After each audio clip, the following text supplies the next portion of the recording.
후보와 연합은 이런 것들은 당연히 뭐 해야 되고, 그건 기회 있을 때마다 지금 너무 후보도 많은데 해야 되는데, 그러나 또 후보가 많다고 해서 뭐 억지로 할 수는 없는 거고. 당장 경선 과정에서 그러면 다른 후보와 연합이나 단일화 이런 것도 염두에 두고 계시나요? 뭐 그것도 가능하다면은 좋은 거 아니겠습니까? 다른 후보와 연합은 이런 것들은 당연히 뭐 해야 되고, 그건 기회 있을 때마다 지금 너무 후보도 많은데 해야 되는데, 그러나 또 후보가 많다고 해서 뭐 억지로 할 수는 없는 거고, 그런 과정을 거치겠습니다. 대통령 되신 다음에 야당과의 관계 설정 어떻게 하실 건가요? 그것은 제가 경기도지사를 두 번째 할 때는 우리가 아주 소수당이었어요. 그래서 도지사는 저지만 의회 의원은 3분의 2 이상이 다 민주당. 굉장히 어렵죠.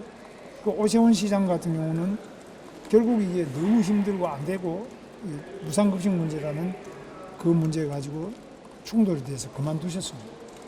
저는 어떻게 당시 민주당하고 꾸준하게 타협을 해서 친환경 농산물 급식 방식을 도입해서 여야가 합의를 해가지고 우리가 도비로 일정한 정도의 무상급식 비용을 부담하고 합의해서 원만하게 그 문제를 해결했습니다.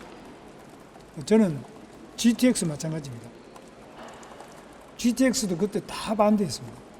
민주당이 다 이 말이 되는 철도냐, 지하를 뚫어가지고 그게 뭐 환기 문제는 어떻게 하고 뭐 여러 가지 사고 문제 뭐 이야기 많이 했고, 서울시장님도 그때 오세훈 시장이셨는데 서울시장님도 그게 서울시 막 한가운데를 지나가면 진동 여러 가지 굴착에 따르는 문제 다 문제를 제기했는데 지금 개통됐지 않습니까?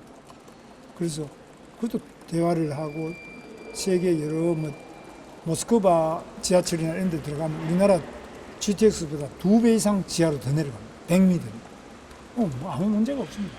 현장 가보면 뭐 모스크바 그 지하철 할 때 그때는 2차 대전 바로 전이었는데 그럴 때 비하면 지금 공학 기술이 워낙 발달되어 있기 때문에 가서 보면은 그런 쓸데없는 걱정을 할 필요 없습니다. 그래서 저는 모든 문제를 대화와 근거를 가지고 접근하면 다 풀 수 있다고. 하나만 여쭤볼게요.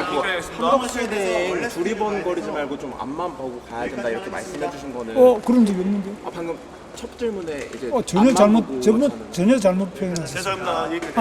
두리번거리지 말라는 이야기를 한 적이 없고, 그분은 그렇게 안 하고 앞만 보시는 분이라 그러지 두리번거린다고 해본 적이 없어요.